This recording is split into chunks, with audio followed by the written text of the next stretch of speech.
नमस्कार मैत्रिणींनो, आजच्या थोडक्यात पण महत्त्वाचे या भागामध्ये आपण एका छोट्याशा वाटणाविषयी माहिती घेणार आहोत। तर मैत्रिणींनो, जेव्हा तुम्हाला घाई असते, कामाला जायचं असतं आणि बऱ्याचशा गृहिणी ह्या सकाळी गडबडीत असतात, तर तेव्हा एक वाटण मी तुम्हाला सांगते, जे तुम्ही कोणत्याही रश्श्याच्या भाजीत वापरलं तरीही ती भाजी खमंग होते। तर त्यामध्ये तुम्हाला खोबरं, थोड्याशा 2 ते 3 मिरच्या, टोमॅटो, कोथिंबीर, आलं आणि लसूण हे जे सर्व मिश्रण आहे हे तुम्ही कुठल्याही भाजीसाठी वापरू शकता।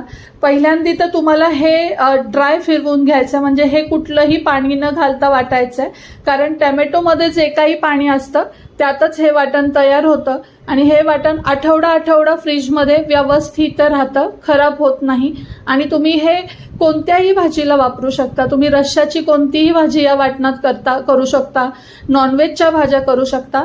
भाज्या खूप सुंदर होतात। तुम्ही मसाले त्यानंतर कुठलेही वापरा, या वाटणाच्या भाज्या तुम्ही नक्की ट्राय करा। आणि असं वाटण जर तुम्ही रेडी ठेवलं तर कुठलीही पंजाबी डिश असोत, कडधान्याची उसळ असोत किंवा कुठलीही रस्साभाजी असोत, अप्रतिम होते। तर ही होती आजची टिप। मैत्रिणींनो, नक्की ट्राय करा आणि अशा सिंपल टिप्ससाठी आपल्या चॅनलला लाईक, शेअर, सबस्क्राईब करा। धन्यवाद।